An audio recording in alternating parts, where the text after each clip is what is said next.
Hello and welcome back to another edition of the Sporting KC Show. We're back here at Media Day for Sporting Kansas City. We've got the big home opener coming up after Sporting Kansas City, a 1-1 draw with the Houston Dynamo on the road. A well-earned point. Maybe some players might not say it was 100% deserved, but they're happy to get out with the point. This time alongside a well-known face around here, Nate Bukaty. Nate, how are you doing? I'm great, Blake. It's congratulations, first of all. Thank you. On the gig, and it's good to be a guest on the show. It feels a little weird, though. You're still going to be doing plenty of the talking, I'm sure. We'll let you. We'll let you give the. Never. Well, I guess first things first, Nate. You know, Sporting a 1-1 draw against the Houston Dynamo. What are you taking away from that game? A point is always good to get a point away from home, and obviously that's the literal answer to your question, but I think for Sporting KC, it's one of the interesting things about a three-outcome sport, right? If you win, you're always happy. If you lose, you're not.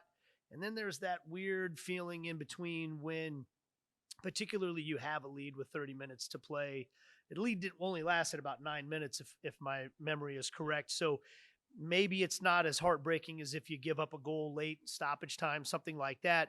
But still, I think if you're Sporting Kansas City, you probably feel like, hey, we had a lead in the second half, away from home. We want to close that thing out.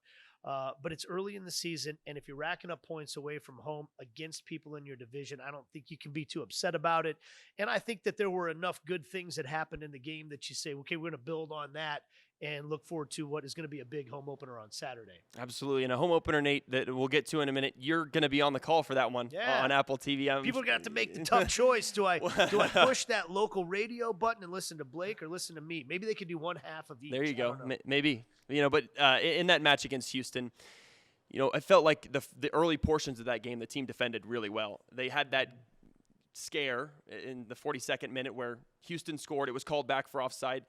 Do you think, I mean, we talked to some of the players, but in moments like that, it just feels like that is a bit of a wake-up call. And, you know, they get to go into the half 0-0, almost like they're not celebrating a goal. I know, you know, me and John in the broadcast booth were thinking like, okay, this is as impactful as a goal when you get that called back. But what do you think, you know, I guess from your time being around this team, seeing the way they do things, about like what you think that thought process is at halftime? First of all, I need to go back and look. I feel like I couldn't believe how many goals were disallowed for offside in the first weekend of the season. The game I had, Montreal and in Orlando thought they had a big goal at the end of the game. It got ruled off for offside. And I just felt like you saw them, and I know the Philadelphia, they were in the same position. The first time they thought they'd equalized the game, it got taken back for offside. I don't know what you say about that, if that's maybe early season stuff or it's just a random coincidence. But, yeah, I guess you feel like it's a new lease on life, right? You give up a goal like that, and then you turn around and it, you know, the rug gets, you know, ripped out from under your opponent. So maybe that did give them a little bit of juice going into the locker room at halftime. But I think that for Sporting KC, one of my biggest questions going into the season still is going to be how much they can create through the middle of the park, right? Because if there's one big change from the roster from last year to this year, well, there's two big changes. Obviously, the injury to Ndembe changes the way you look at the left fullback position, but Gadi Kinda is gone, and they have not brought in a complete like-for-like replacement. The fact that Eric Tommy scored the goal, I think, is a really positive sign. But what we saw last year at times when Kinda was out was that all of the attack for Sporting KC was coming down the flanks. Johnny Russell on one side, Daniel Shalhoub on the other, the fullbacks getting up the field. And that's certainly a big part of the attack for Sporting in general. But I think if you want to be balanced, you still have to have some creativity in the middle of the park, things that can unlock defenses a little bit in the most congested area, the most valuable area of the field. And so I think that's something I want to see. I'm wondering if the chemistry of those three midfielders, now that they've had time to play together, and Voltaire and Tommy and Radoja, if they continue to build on that going into this season. And so maybe the fact that Eric Tommy got a goal in the first game is a good sign that they'll be able to not only, because I think they have always done a good job even last year of controlling the midfield, but in terms of being creative in that final third in the middle of the park is something that I think that you hope to see more of this year. And that's certainly a big talking point when it comes to any team, is controlling the ball in the midfield versus actually creating something going forward. And Eric Tommy's definitely a player. I mean, we talked about Gadi Kinda, how he was able to do that so well, is just create something out of nothing. But Eric Tommy is another player that can really do that. And I was talking with a couple of people around this, this media day about how he is the kind of player I think his expectation level is going up this season, and he's, I think, as an individual knows that. We talked to him at post game, and it was almost like he had scored the goal, and he's like, yeah, that's what I do. That's what I'm supposed to do. And I think that's his expectation going into this year, is that he has to step up each and every game and be that consistent performer on this team. And I think the rest of the team knows that if he can do that, they can all build around that. Well, he seems to be just he's all about business. Yeah, he is all about business. He's all about the business of soccer. His demeanor actually reminds me a little bit of Elie in that regard. They're obviously very different types of players, but he is a worker too. I mean, I think that's one of the things about all three of the guys in this midfield. They're going to put in a shift every single game, and I think that we saw glimpses of what he can also do in the attack, particularly his first year when he joined with Willie Agada, and they kind of gave a boost to the team 2 years ago. And I think, maybe knowing that responsibility falls on him, hopefully that's a positive as well. But I don't think it's just him. No, it's not. I think in the 4-3-3 system, Sporting doesn't really play with the true number 10, right? They kind of play with a 6 and 2/8. Correct. So Remy Voltaire, he believes he's got something to offer in the attack as well. And I think if they can develop those, patterns of play as groups, then that can maybe make up for the idea that you don't have that real playmaking number 10, so to speak. Absolutely. And, there has been the topic of conversation with Peter Vermes of going out and grabbing a player like that in the summer or whenever it may be. That's an interesting conversation about if they do have that player, how that kind of shakes up the midfield. Also, Memo Rodriguez, a player that they have currently that we've seen create something out of nothing. He had a couple of hits, a couple of long-range efforts. And certainly what we've seen from him in the past is he's been the kind of player that can create something out of nothing, hit one from 25 yards out and score a goal. And Eric Tommy's goal kind of felt like that, where it was, something out of nothing. The team didn't necessarily, it wasn't one of those, 15, 20 passes combined that we've seen from this team so many times before. And I wonder if, obviously, it's such a small sample size. It's on the road. When this team's playing at home, we're going to see more of it. But I wonder if there's going to be a little bit more of that mixed in, where we're seeing those created out of completely nothing. Yeah, I hope they don't settle for too many shots from far outside of the penalty area, because they have guys that can hit those strikes, but those are speculative shots. You want to get yourself into dangerous areas. You got to get service to Alan Polito inside the penalty area. And I do think they have guys coming off the bench that show a little bit more dynamism this year. They've got some pace. Yeah. There's something that I think this team has really lacked. I thought that was exciting about seeing some of the new guys getting subbed into the game. If you can stretch defenses, that will help things a little bit. I think Willie Agada is a guy that shouldn't be forgotten for what he did when he came to Kansas City 2 years ago. And last year, his season really got derailed because of the injury that he suffered. So there's a lot of reasons to be optimistic that Sporting have more than one way that they can create things offensively. And I think it's going to make for a really exciting season. But as Peter Vermes always says, it takes a little while to figure out exactly what you have. Even in a team like this, where there's so much consistency from last year to this year, still a new team and a new season. So I think that through the first few games of the year, we'll be kind of seeing this team figure out exactly what they want to look like, as will everybody else in the league. You asked him that question, I think it was at last Thursday's press conference, and he was talking about that 13 and into the 14 team, about how it was basically the exact same team, but it was different because every player year to year is a different player. Yeah. I mean, that you probably have a little bit more familiarity with that team. I guess what do you think it is about teams like that? What things change from year to year when it comes to a player? Well, look, there's man, you ask somebody like me that question. Conor McCord said I could have a 30-minute conversation in an empty room. I could give you a 30-minute answer to that question, because it depends. Everything can be different. As you say, every individual brings a different set of baggage this year. Maybe you started a family in the off season. Let's just take Jake Davis as an example. I was just talking to him earlier. Think about where he was in his career at this time last year.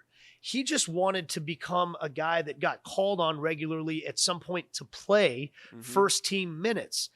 I don't know what the team thought of him at that time, but at this time last year, I still considered him a central midfielder.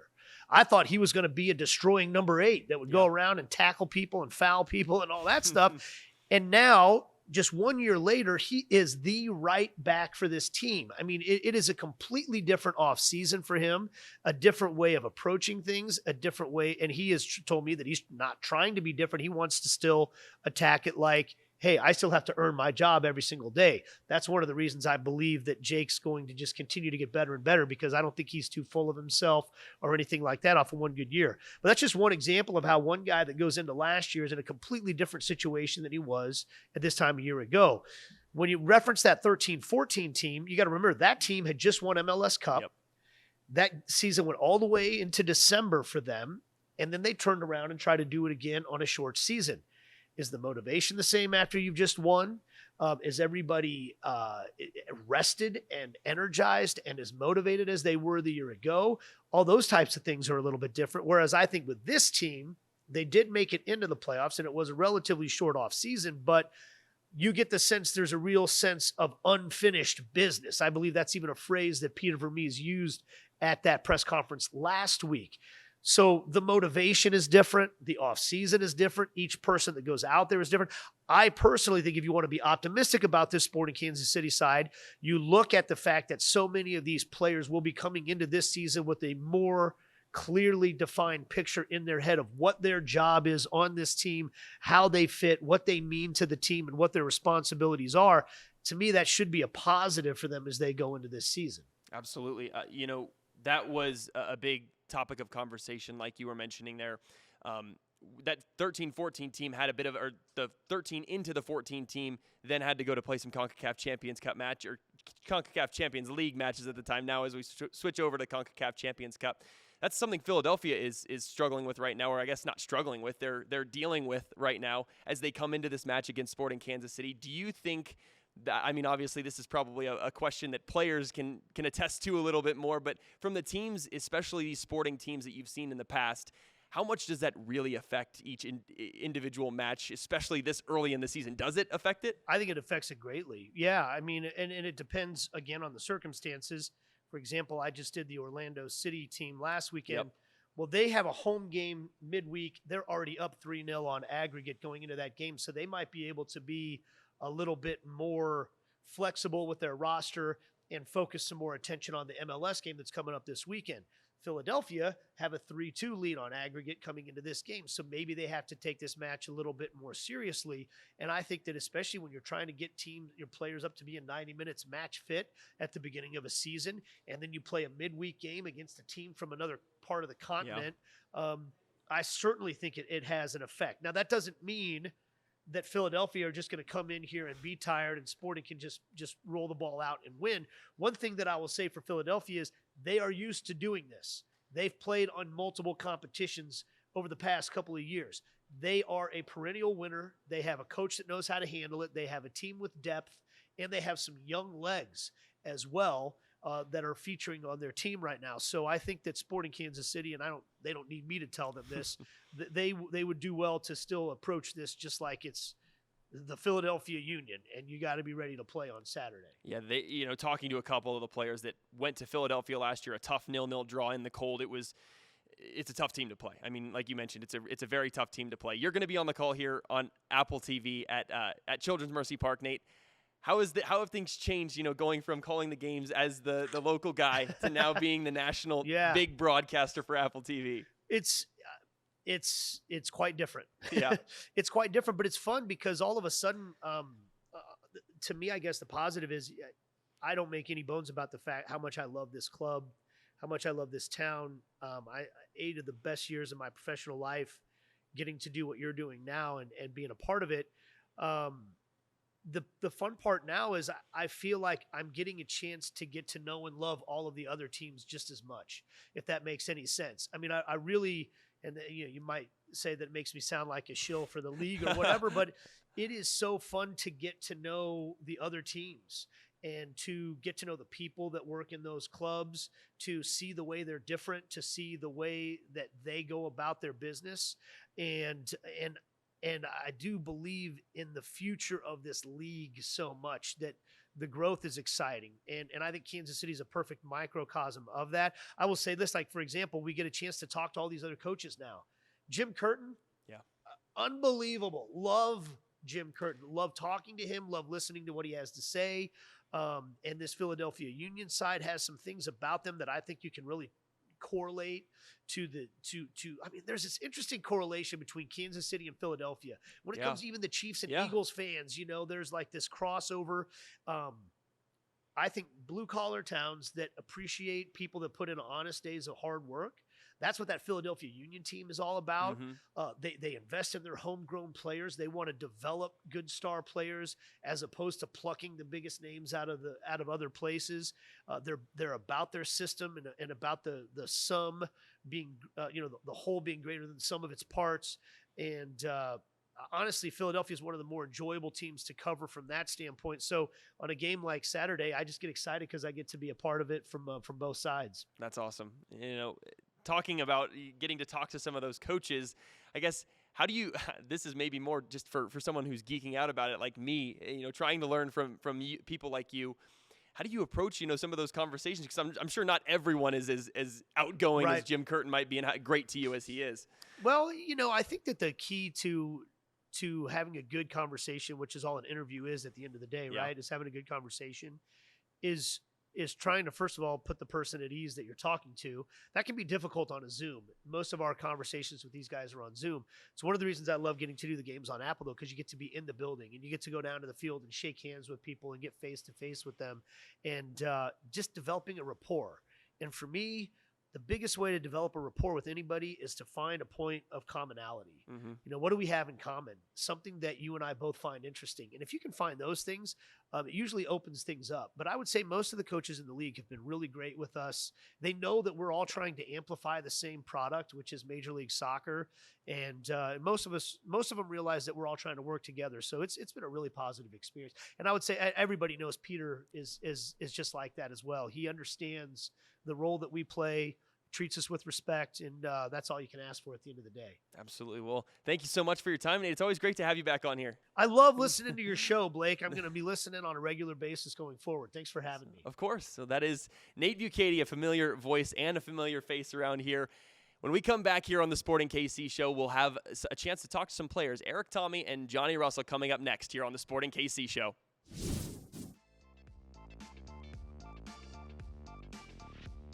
Welcome back here on the Sporting KC show, wherever you get your podcasts on YouTube, Sporting KC's YouTube, and make sure to follow Sporting on socials, Twitter, Instagram, TikTok, Facebook, wherever you are. Make sure to follow Sporting Kansas City and here on Sports Radio 810 WHB. And if you're watching on video, you can see next to me, Erik Thommy, the man who scored the goal in Houston. Erik, how are you doing? I'm good, thank you. I'm doing wonderful myself. You guys get back from your trip in Houston, one game down of the 34-game season. How are you guys feeling at this point? I mean, we feel good. When we go back to the game, was maybe not our best game, to be honest. But we are looking forward to the home opener here. The home opener coming up. In Houston, you guys go out and you concede that goal early, but it was called back due to the offside. That's before the half. It goes into the half 0-0. I guess, was that kind of a wake-up call for you guys to have that goal that ended up not counting? Did it change the way you guys talked about things at the half? Yeah, it was a topic in the halftime, but I think in general we did our defensively job really good, except the goal we consider in the last and second half. So was almost the same goal we got. So we talked about it yesterday, and now we're looking forward. Yeah, and what kind of was that topic of conversation at halftime? Because you guys, like you said, a strong defensive performance overall in that first half. Had a couple of chances, but nothing that was able to break through. Yeah. Where were you guys at? I mean, we knew that Houston wanted to play through the middle, so we closed the gaps between the lines. And at the end, their own target was to play long balls behind our defenders. So that was one thing we were talking about, and of course some details.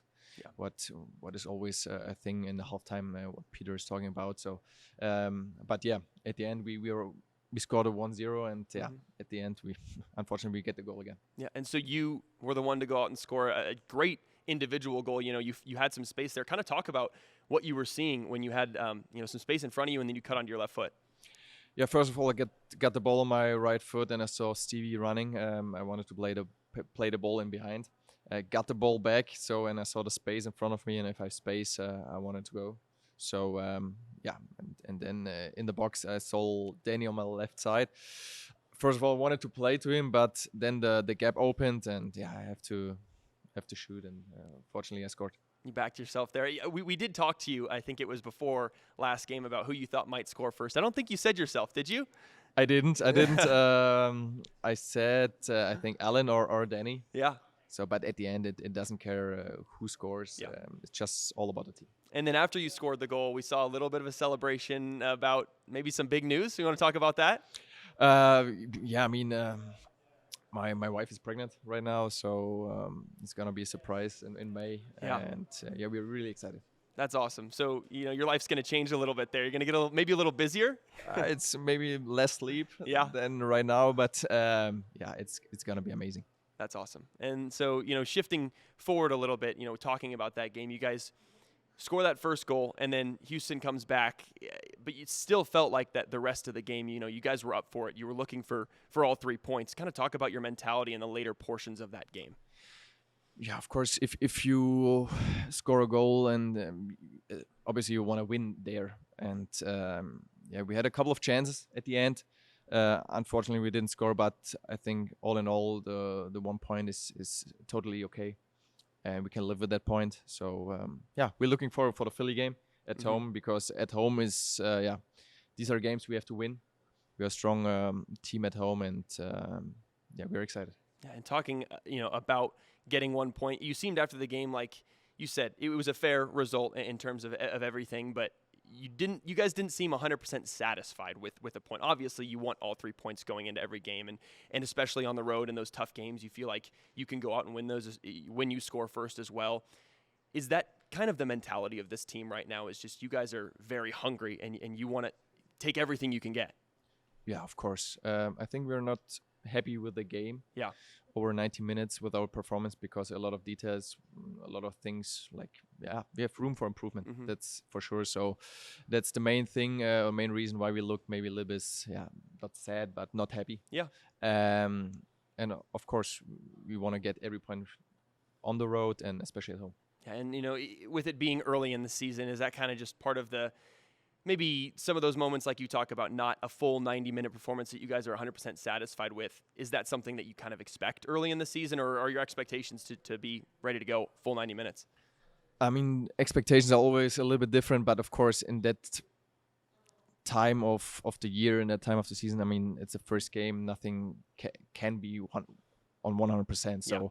that's why there's, like I said, always room for improvement, and we have still time. We have a lot of games in front of us, so we want to use that time in our training session and our games to improve our game.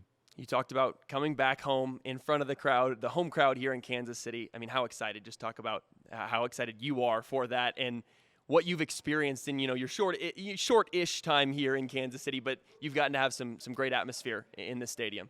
Oh yeah, of course. I mean, it's now 3 months without a game at home, so we are really excited and happy to play in front of our games. Hopefully, it's gonna be packed. We need our fans to push us like last season, and I mean, we could witness it that we have like a magic night, or we can have a magic night if the stadium is packed, if the game is good, and if we perform. So we're looking forward for that. You've scored goals in front of the road crowd, in Houston, like you just did in previous matches, and then you scored plenty of goals here at Children's Mercy Park. Just talk about what that is like, scoring in front of this crowd here in Kansas City. First of all, it's always nice to help the team. Yeah. That's the first thing. The second one is like to score at home, to hear the fans cheering, and like if the stadium gets loud, it's always amazing. It's a pleasure to play here. So I think yeah, it's kind of like magic here. Yeah, we've had that conversation with some other players. Are you someone who enjoys silencing the crowd on the road more, or are you the kind of guy who just loves that feeding off the crowd's energy? In general, both, but of course, I prefer the games at home. Of course, of course. Looking forward at that match, specifically against Philadelphia. You guys played them last year at their place. What's tough about playing against them? I think when we look back, last season was just a fight. Yeah. Over there we tied, I think, and was like cold, and that's what we expect on Saturday as well. It won't be the prettiest game, what I think. So, but at the end, we have to play our game, have to fight against them, and it's all about the points. Yeah, and it shouldn't be as cold. I think you're going to get a little bit more weather like today. Yeah, you're right. It's gonna be good. So I think as we look forward to the rest of the season, maybe we'll get a little bit of your thoughts. Who do you think might be someone that you would peg to score one of the first goals here at Children's Mercy Park if it's not yourself? I think we have a couple of players. Alan is always good for a goal. Danny, even Johnny. So yeah, we will see. We will see. I don't care. Yeah.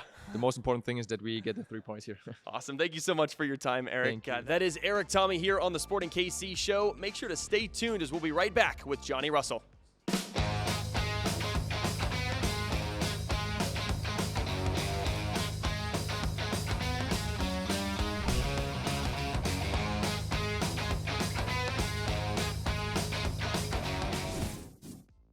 Welcome back here on the Sporting KC show, wherever you get your podcasts here on YouTube, on Sporting Kansas City's YouTube, and make sure to follow Sporting Kansas City on all socials, Instagram, Twitter, Facebook, TikTok, wherever you are. Again, if you're watching here on video, you can see alongside me Johnny Russell, the captain of Sporting Kansas City. Johnny, how are you doing? I'm good, man. I'm good. How are you? I'm doing great myself. Trip to Houston for you guys. You're back here in Kansas City, I guess, through 1 week, 33 games left of the season to go. How are you guys feeling? We feel good. Obviously, going back to where it ended last year. And I mean, I'm not going to lie about it. We weren't at our best. Whether it's at the start of the season, rustiness or whatever it was, we didn't perform great. But it's a good sign to go to a difficult place, especially when they're a good side. They played well in the game, and we managed to snatch a point that we probably didn't really deserve, to be honest. But that's a good sign. It's well documented how we started last year. We probably lose that game. So to be able to pick up points when you're not at your best, I think is a good sign, especially in difficult places. So we've got that out of the way, and now the excitement for the home opener starts. And something that I know that we've all been looking forward to is getting back here. And it's against another tough side. It's a very tough start to the year. But we're excited. We're excited about the year, and we're excited about getting back here and playing. You guys scored the first goal in that game. Last year it took you guys a little bit longer to find that first goal. Do you feel like, I don't know if that's something that you guys were thinking about going into the year, but does that take a little bit of that weight off of your shoulders as opposed to last year where maybe it started to build up? No, it wasn't something we thought about going into the year. What happened at the start of last year is gone. Yeah. Hopefully it never happens again. Yeah. But it wasn't as if we were looking back on that. We don't want to start this year with that kind of thought process or negativity. So we were just thinking of obviously getting off to the best possible start. Obviously Eric, moment of just individual brilliance. Mm-hmm. Winning the ball, driving forward, getting the shot off when he's surrounded. It's good to have him sort of starting the year the way he played last year as well. That's a good sign for us. Such a huge player for us. So disappointing in the way we concede the other goal, especially going ahead. We should see it out a little bit better. But that's things that we've looked at. And we'll look to eradicate so it doesn't happen again. We know it's not going to be perfect throughout the season, but like I said, it's a good start, and you get a win at the weekend, you've got more points in 2 games than you did after 10 last year, so no one can complain with that. Certainly wouldn't be a bad thing. We talked to Peter Vermees today here at Media Day, and we heard about the end of last season, how it was such a positive end of the year, and going into this season, of course, you're not really feeling the momentum because it's been such a long time, but he said some of you guys, the veterans on this team, really learned a lot from that. I guess, what is that like going into this year and taking some of those things you learned and maybe teaching some of the new guys and just using that as a positive going into this year? Yeah, I think coming from such a difficult time, just not just on the field, but, it affects you off the field as well. So, it affects a lot of guys differently, but just the sort of mentality, the grit, just everything we showed to get back in the race, get ourselves back into that position, and then the way we played as well. I think that gets overlooked a lot as well, especially the turning point was Leagues Cup. The way we played against Cincinnati and then what we done to Chivas, I don't think gets the credit that it deserves. The two best teams in both leagues at that point, and we dominated both of them. Obviously, red card and the game swings in Cincinnati, but the way we started that game, they were done. And obviously things change and we allowed them back in.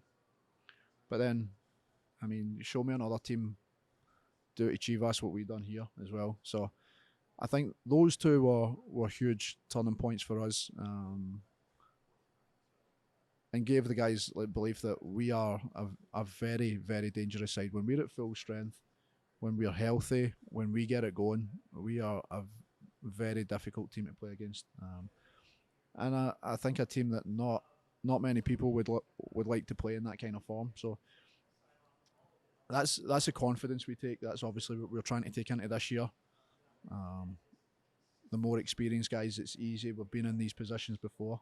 But it's up to, like you said, it's up to us to help the young guys and seeing that as well. There's a lot of guys who will be obviously looking to break through this year, trying to break through. So it's about letting them know the standards and what's expected of you when you pull this jersey on and you go out there and play. So I think the guys get it. The sort of older guys, more senior guys do a great job in obviously letting people know what's expected of them here.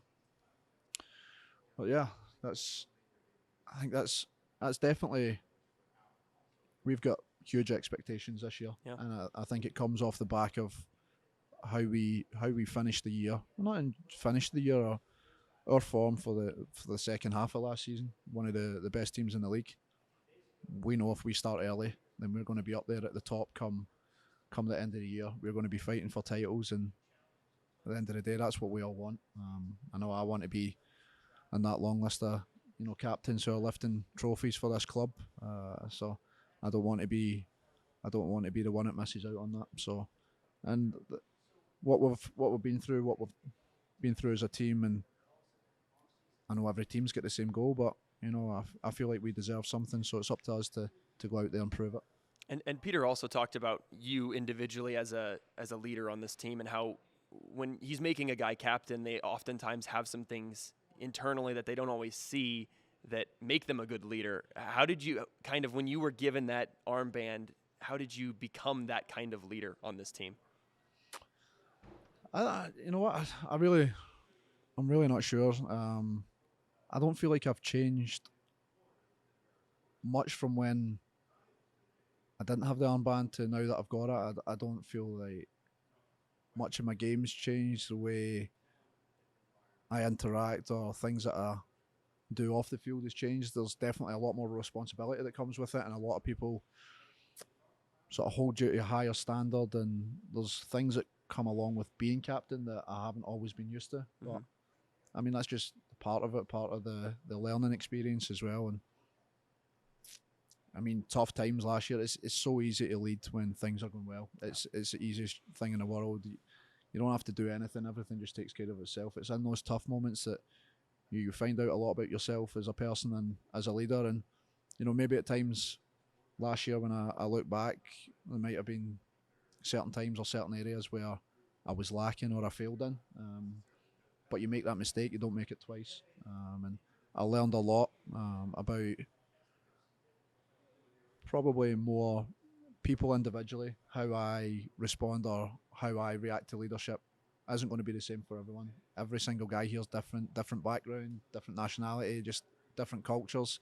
So you have to find what it is that makes each individual guy tick, and then obviously use that towards a collective and get everyone pushing in the same direction. So I think that's probably, although I never want to be in that situation again, I think in terms of learning as a leader, I think the first 10 games were hugely beneficial for me.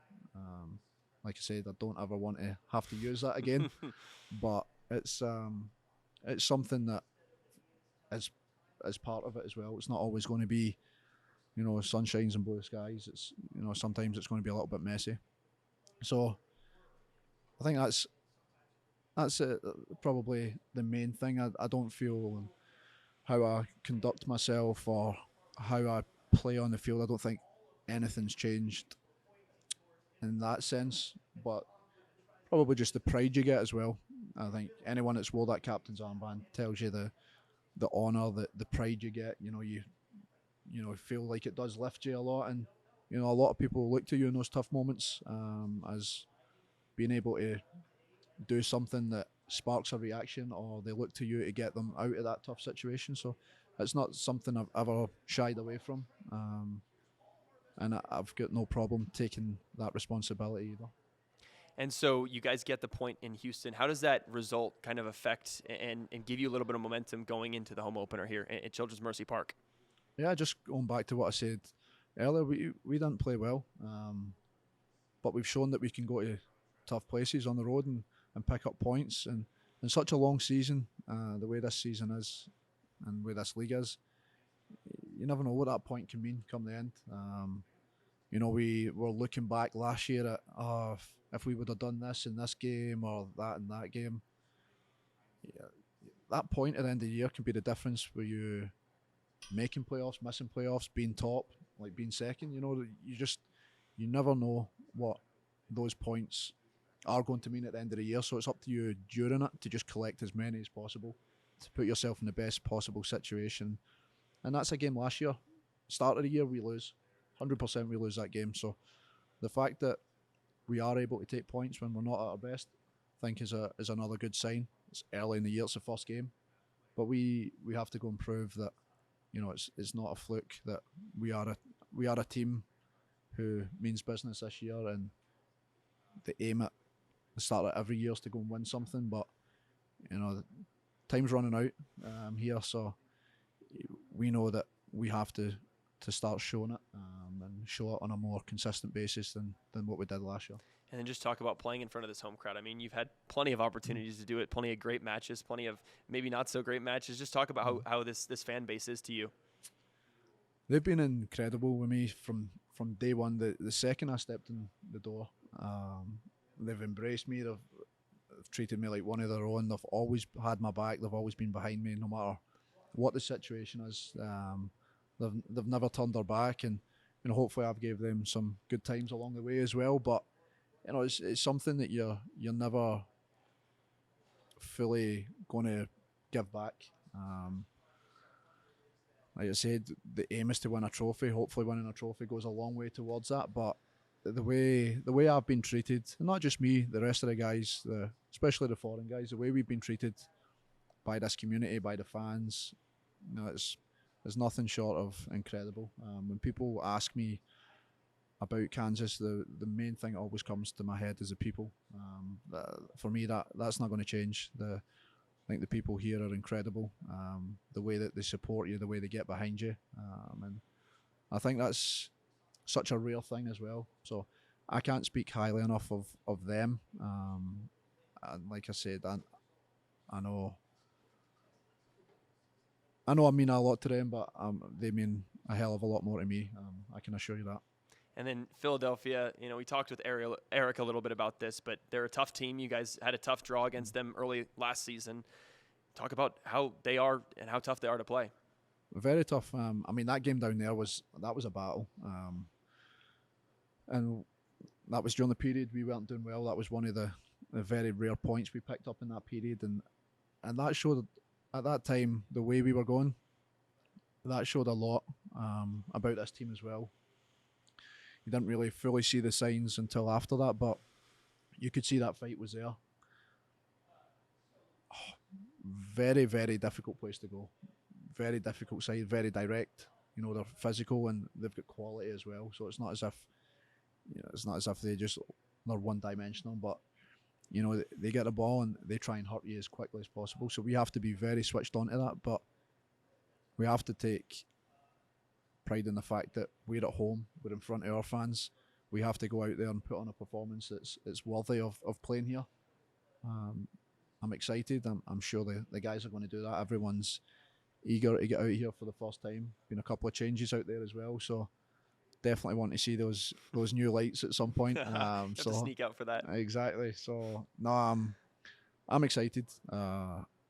Hopefully, it's been a long time. Obviously, they've been excited to the fans to get back in. So hopefully it's an entertaining one for them, and they go home happy at the end of the night. Let's hope so. Thank you so much for your time, Johnny. Anytime. We really appreciate it. That was the captain, Johnny Russell. That's all we've got here for this edition of the Sporting KC Show. Make sure to grab your tickets if you haven't already for the home opener. It's going to be beautiful out here on Saturday at Children's Mercy Park. SportingKC.com is where you can go ahead and grab those, but that's all we've got. We will be back next week and see you soon with some more on the Sporting KC Show.